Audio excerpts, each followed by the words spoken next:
Our next speaker is Nathan Nunn, and Nathan does incredibly interesting research. You have a little thumbnail sketch in your book, but I think I'm not going to steal his thunder by talking a little bit about this one, because I think he has a different topic. But he looks at basically the long-term effects that historic events have on the present. And in particular, he tries to look at, why are some areas more prosperous than others? And if you go back in history, how much can you trace it to the present? So one of the areas he's looked at is the African slave trade and the impact it had economically to this day. So many of us may think of it largely as a thing of the past, but Nathan has really tried to figure out how could it still be influencing the present. So, he's talked about how he believes that the slave trade caused a culture of mistrust in Africa, because oftentimes when slaves were seized, it was through organized state raids or warfare that ended up pitting family and friends against each other, turning someone in to protect yourself. And his belief there is that may have developed a culture of mistrust that continues to this day. And I think this is a fascinating summary. He says, in other words, the slave trade may have caused a permanent change in the level of mistrust in society. I don't know if he'll be going into that research today, some other, but I do think it's an example of how fascinating his work is. So Nathan, podium is all yours. Thanks. Okay.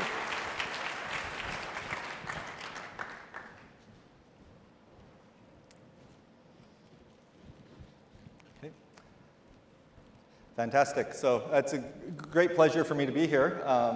As was mentioned, basically what I'm going to do today is just give you a real whirlwind tour of one topic of research that I've been doing. So what I'm going to talk about today is actually gender, or gender norms. So I think it's not surprising to people that if you look around the world, there are big differences in the treatment of women, in the way women are viewed. This is illustrated by this map. Basically, this shows female labor force participation rates around the world. So do women work in the labor force? Do they work? And you see vast differences. It's pretty amazing. The differences, actually, if we zoom in on the countries with the highest and the lowest female labor force participation rate, you see differences that are, just, in my view, insanely, just are amazingly insane in some sense. 92% of women in Burundi work. In Iraq, it's 15%, right? So these are just vast differences. And you might say, well, it's easy. The answer is easy. It's development, or per capita income growth. As you develop, then women enter the labor force. We saw that in the US. These are actually the least developed countries, among the least developed countries in the world. And they're actually poorer than these countries here, right? And so this is telling you that it's not development that's explaining this. And if you think about it, well, it's not surprising that these differences in female participation in the workforce also coincide with different views about whether it's right for women to work in the workforce. Okay, so here's one example. This is from the World Values Survey. And the question is that respondents are posed, when jobs are scarce, men should have more right to a job than women. Okay, so is it somehow more natural for men to work than women to work? And respondents can answer yes or no. Okay? So in some countries, these countries here, you can see a vast majority of respondents say yes, of course, men should have more rights to jobs than women. And then these countries here, they say no, no way. And it's not surprising that these countries here are the same countries that are here where women don't actually work in the workforce. Okay, so I think culture has a big role to play here. And if you look historically, what you find is persistence in this. So on this axis here, this is female participation in agriculture. Did women work in agriculture? And this is, do women work today? And this is in manufacturing or in services. So in those countries where women tended to work in agriculture, they also work in manufacturing and services today. So there's extreme persistence. That tells you, okay, maybe there are some historical determinants. But actually, if you look, and things weren't always this way, or we didn't really always have this distribution. So this is a figurine or a statuette that's 9,000 years old. It was excavated from Catalhuyuk, which is in central Turkey. And so remember, Turkey is in the Middle East. It was one of the countries where we see low rates of female labor force participation, and so then gender inequality. This figurine shows a female goddess, right? So this is a powerful woman, possibly religious, and she's sitting on this throne with her hands on two leopards. Okay? So this is some evidence that maybe society at the time was matrilineal. And again, this is in the Middle East. There's actually been more archaeological evidence from Catalhuyuk. And so we have evidence from bones and teeth. So this is from isotope analysis. So we know that men and women had similar diets. So it wasn't like men had more of the food than women. There's actually some direct evidence on gender specialization in labor. Did women work within the home or outside the home? So how they do this is kind of neat. In Catalhuyuk, basically houses, there were no streets. People walked on that rooftops of houses, and they were all close together. And they basically got to their roof through a ladder, and there was a small hole in the roof.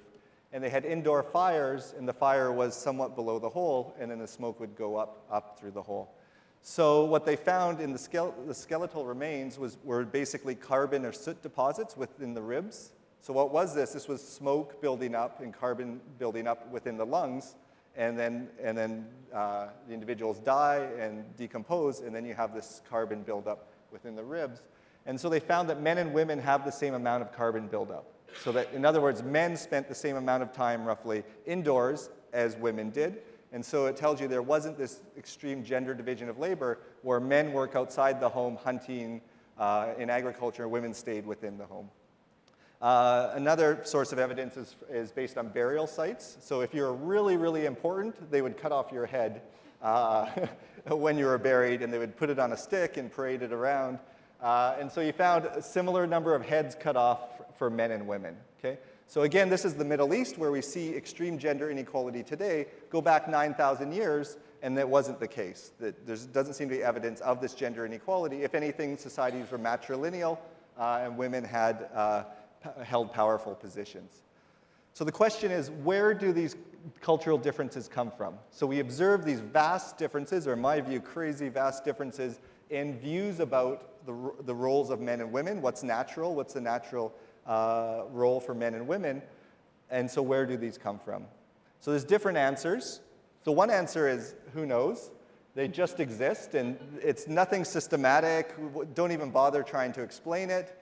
So I think that's possible, but I think we should at least try and understand what's going on in the world. And so the other one is, well, they're historically determined. There's something in the past that caused certain societies to go off on a certain trajectory, other societies in a different trajectory. Over time, if you think of Catalhuyuk, there's a reason why there was gender equality in the past, and then now there's gender inequality. So let's try and understand these. Okay? So I'm going to talk about one hypothesis today that I took to the data, or with co-authors took to the data. And I remember reading this in grad school and thinking, this is a crazy, crazy story. And this is a story which was first put out there by Esther Boserup. So this is a well-known development economist. And the story, she said, is, well, why are there differences? Her story was, well, it has to do with this, which is the plough. Okay? So a plough is an implement that's used in agriculture, and it's used, here's zooming in on the plough, it's used to overturn the soil. This aerates the soil, brings nutrients to the top, kills weeds, creates furrows, and then you can broadcast seeds in the furrows. Okay? So this is how a large part of the world historically practiced agriculture, is with this implement here. So you might think, well, how else would you engage in agriculture? The other type of agriculture is hoe agriculture. Okay? And so here, the implement being used are these hoes. So these are hoes from West Africa.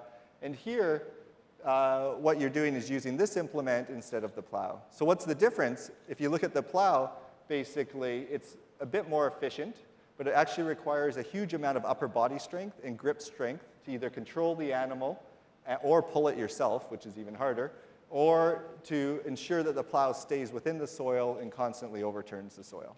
Okay? And so you can contrast this with the hoe, where you're just moving a little bit of soil at a time. Anyone that's gardened is kind of familiar with this. It doesn't mean this isn't hard work, but it doesn't require the same bursts of energy, upper body strength, and grip strength that the plow does. Okay? And so the hypothesis, the story that she puts forth, I remember reading this in grad school thinking this is crazy, is that where you had the plow, where you had plow agriculture, then men tended to specialize in that activity. This is because it required physical strength, and men physically are different than women. And women then tended to work within the home, men outside the home, and then this is over thousands and thousands of years, this became to be viewed as just normal. This is the way it should be. So then even after these societies moved out of agriculture, they're no longer using the plow, they still view this as normal, and therefore you have differences in these survey results, differences in female labor force participation rates, other differences as well. Okay? And so this was her hypothesis. In host societies, you never had this gender division of labor, and therefore you don't have these different values and these different beliefs. Okay? So what I decided to do, I guess it's anytime you hear someone tell a crazy story that you really don't believe, is just take it to the data and see is there any validity in it at all. Okay? And so this is really what I'm going to talk to you today is, well, how do we test this? How do we find out, are the vast differences in gender inequality that we observe today in part due to what type of agricultural techniques our ancestors used? Okay? So the first question is it really true, right, like she hypothesized, that the historical adoption of the plow, or that if our ancestors used the plow, that women participated less in agriculture? Okay? So there's lots of reasons why you think, well, it doesn't necessarily have to be true. And so the first way to do this is to get data. So there is ethnographic data that exists. And so this is data on ethnicities or cultures around the world. So about 1,300 cultures or over 1,000 cultures. And we know for different societies, whether historically, so this is in the pre-industrial period, whether they use the plow or not. Okay? So for each society, we know whether the plow was absent, whether it exists but wasn't Aboriginal, so many African societies adopted the plow after European contact, or whether it was existed prior to contact with the Europeans. So what you can do is just categorize societies into two groups. They had the plow or they didn't have the plow. Okay?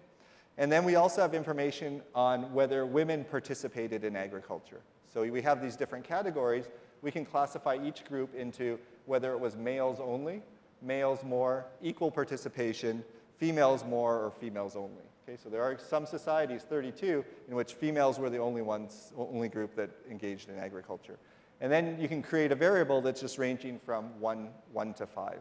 Okay? So if you just look at the data and look at the correlation between the two, you find that if a society had traditional plow agriculture, then their score is 1 less. Okay? So in other words, they may have moved from equal participation to males more. Okay? And so there does seem to be some evidence in this relationship between the plow and female participation in agriculture. Maybe a more intuitive way to see this is from these bar charts. This is the frequency of groups with the plow present and the plow absent, the frequency of them being in this category. Okay? So you see, if we look at societies that only had males working in agriculture, then they tended to be plow societies. Okay? And then if you move over, ones that only had females only were only host societies or plow absent societies. Okay? So there's no society in which a plow was used and women are only working in agriculture, or the only ones working in agriculture. Okay? So this provides some evidence, okay, at least this part of Boserup's story seems to make some sense and is empirically verified. Okay? So just as an aside, actually, you might wonder, well, if in plow societies, women are working less in agriculture, right, what did they do more of? So there's actually another database where we have much, much finer distinctions about what women did, and we can look within agriculture at the different tasks, and you see that if there is a plow, they're doing less of everything, including harvesting, crop tending, planting. And you can see, well, what did they do more of if they're doing less agriculture? Okay? And so actually, this was super surprising to me. You don't find that they're doing more of anything, right? So it's actually not necessarily a bad thing in the past. So I won't make any claims on happiness or welfare whether it was better to be in a plow society or a non-plow society. And this is kind of the stereotypical view of women in African host societies today, or societies that use a hoe, is they just do everything, right? So they do the agriculture, they look after children, they do trading, and the stereotypical view is men are viewed as being lazy and doing less in these societies. So that's just as an aside. So that was part of Boserup's hypothesis. Is we know that in the past the use of the plow is associated with less female participation in agriculture. So women are working inside the home and not outside the home. So what about today, though? That doesn't say anything today. So we need to look at and try and understand, if my ancestors used the plow, right, do I have different views about women or less equal views about women today? Okay? So in other words, we need to link the past to the present. So how do we do this? So we have data today. I showed you the World Values Survey, for example, or female labor force participation rates from around the world. And so what we do is basically first is we have this data, which is raster data on population densities around the world. So this is a 1 kilometer grid cell level. We know where people live, but we don't know anything about their ancestors. Okay, so did their ancestors use the plow? That's what we want to know. But we do have information on the languages that are spoken around the world. So there's about 8,000 languages and dialects that are spoken. We're showing this, I'm showing this for Ethiopia. Okay, so these are the languages and dialects that are spoken within Ethiopia. This gives us a way to trace the past to the present, right? So we can take an individual's language, that tells us who their ancestors were. We can link that individual through their language to the ethnographic data. And so we linked the 1,000 plus ethnicities to the 8,000 plus languages. And then we have a measure of which language groups had ancestors that used the plow. So here, this means the plow is used, the orange versus yellow. And within Ethiopia, then we would know who used the plow and who didn't. Lots of the data we have are at the district level. So then what we'd want to do is calculate district level averages. And remember, we have the population distribution underlying all of this, so we can calculate an average measure across a district or across a country of the fraction of individuals who had ancestors that used the plow. Okay, and that's basically what then we're going to bring to the data. So this would be the final measure, for example. Okay? And so one thing we can do is just look at the global distribution of languages and plow use. So red means ancestors used the plow. Yellow means the plow was not used. So just a bit of explanation is who are the ancestors of Americans? Well, Americans speak English. And then so we look at the English in the historical record. Similar here, these are the Portuguese. And we look at the Portuguese and did they use the plow, right? And so that's kind of the idea, is we're trying to trace lineage or culture, not necessarily geography, okay? If we look at averages across countries, this is what we have, and then averages across districts, okay? So if we just now look at the data, we have our measure of across countries, the traditional plow use. We see even in the raw data, actually, you see this negative relationship, that if your ancestors used the plow, female labor force participation rate is low. Okay, so you see a huge amount of variation, so we definitely don't want to argue or think that the plow is the only thing that matters, and I'm happy to talk more about other things that matters, that have impacts. But you do see that it does matter. This is once we try and control or take into account other things. And the big important thing is per capita income or level of development. We know, we can think of the US experience from the 50s, 60s, 70s, 80s, things have changed, and we want to take that into account. This is the relationship after we take that into account. So we can look at other things as well. This is female firm ownership, and you see the same relationship. You can also look at political participation. So the share of women in politics, you find that you do also have the same negative relationship. In societies where the plow was used by ancestors, you have less female participation in politics, okay? So this is kind of the very macro cross-country version. I think they make nice pictures, but you can zoom into individual countries, and we've done this, and you see very, very similar things. You could look within a country across ethnic groups, within a continent across countries, or within a country across districts, and you find the same result. Okay? So basically, the last question is, well, is this really about culture, right? So when you look across countries, when you look between countries, lots is changing besides culture. Laws are changing, parental leave policies are changing, what you produce changes. Maybe if you produce oil, you tend not to specialize in light manufacturers, which tend to employ women. And so is it really about cultural norms? So what we do is we look at people who are children of immigrants, which have recently moved into Europe or the US. So what's the logic? Well, children of immigrants have a different cultural background, but they're growing up in the same country that has the same laws, the same institutions, the same policies, the same production structure, and therefore we're holding all of that constant. Okay? So we're just looking at individuals who are born and raised in the US or born and raised in Europe, but have parents from different countries, and then we ask, do the ancestors of the individual's parents, did they use the plow or not? Okay. So if we do this, this is from Europe, and the question here is this question which I showed you: when jobs are scarce, should men have more rights to a job than women? It's a 1 to 5 scale. And there's different ways if you're going to identify an individual's heritage or ancestry. You could look at their father, you could look at their mother, right? Or you can only look at cases where parents are from the same country. Remember, these are individuals born and raised in the US, and you find this strong positive relationship that if your parents came from a country, even though you were born and raised in this case Europe, came from a country that had ancestors that traditionally used the plow, you're more likely to believe that men should have preferential access to work. Okay? So you can also look, this is within the US, at actual female labor force participation rates, look at women only, and again, if you have a father, a mother, or both parents that come from a country that traditionally engaged in plow agriculture instead of hoe agriculture, that you as a woman are less likely to be in the labor force. Okay? And so what have we learned? I think one thing we've learned is that the differences we observe today, the cross-cultural differences around the world, so the extreme differences between views about women in the Middle East versus Western Europe versus the US versus Africa, they actually have some systematic pattern, and there is some logic to the differences we observe today. And I think this logic is historically determined. And as was mentioned, I think there's a lot of things about the world today that if we look back in time, we can better understand by looking at history and evolutionary forces. So, thank you very much.